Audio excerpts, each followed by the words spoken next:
В марте этого года в селе Петрунь появились мобильная связь и интернет стандарта 4G. Давняя мечта сельчан осуществилась благодаря федеральному проекту устранения цифрового неравенства. Большую поддержку в этом оказал глава Коми Владимир Уйба. При его содействии труднодоступное село Петрунь включили в программу. Активность проявили и жители всего Интинского округа. По итогам онлайн-голосования, которое проходило на портале госуслуги, село Петрунь стало лидером. На сегодняшний день мы успешно завершили программу цифрового неравенства этапа 2022 года.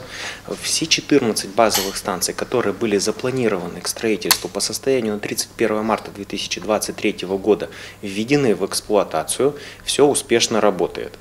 По квоте 2023 года у нас 13 базовых станций, подлежащих вводу до конца текущего 2023 года. По ряду населенных пунктов, где уже есть техническая возможность, базовые станции находятся на стадии строительства. Далее мы ожидаем получения разрешительной документации на их ввод в установленном порядке.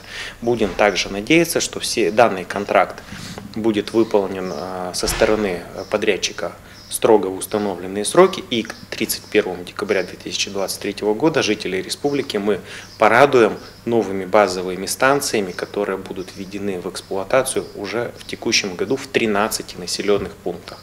Также мы ожидаем, что осенью 2023 года стартует программа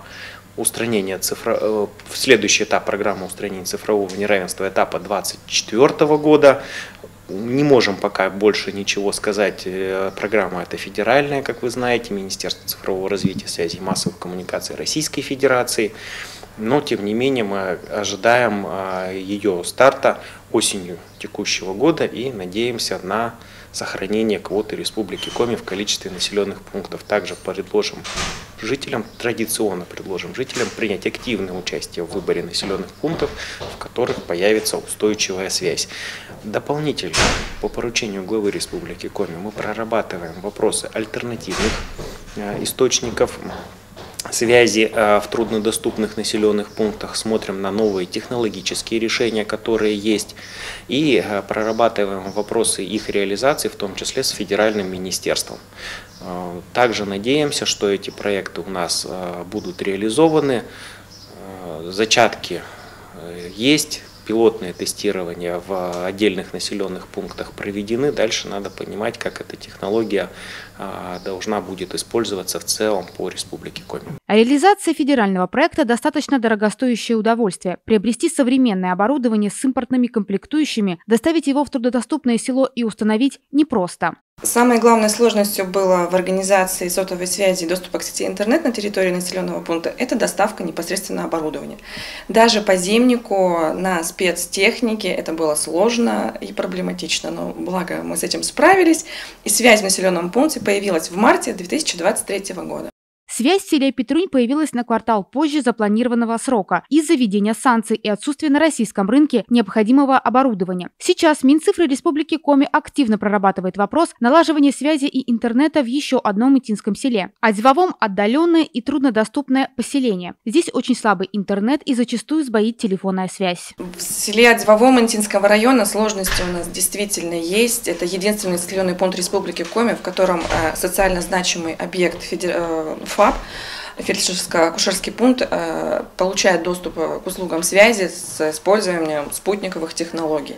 Жители населенного пункта также услуги связи получают с использованием спутника, то есть 512 килобит в секунду, малая базовая станция, радиус действия 250 метров, и, к сожалению, жители у нас ограничены, доступа к качественной связи не имеют.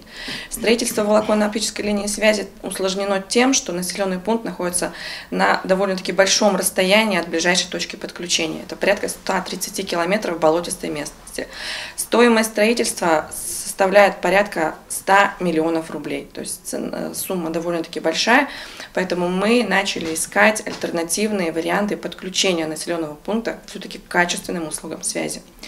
Велись переговоры с правительством Ненецкого автономного округа и достигнута договоренность об использовании инфраструктуры Ненецкой компании электросвязи в селе Харута Ненецкого автономного округа, который находится в 30 километрах от нашего села Одивово.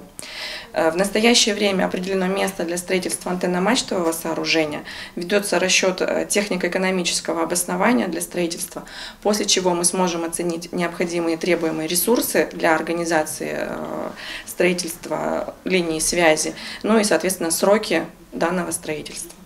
Работа ведется, находится на контроле Минцифры Республики Коми, непосредственно главы Республики Коми.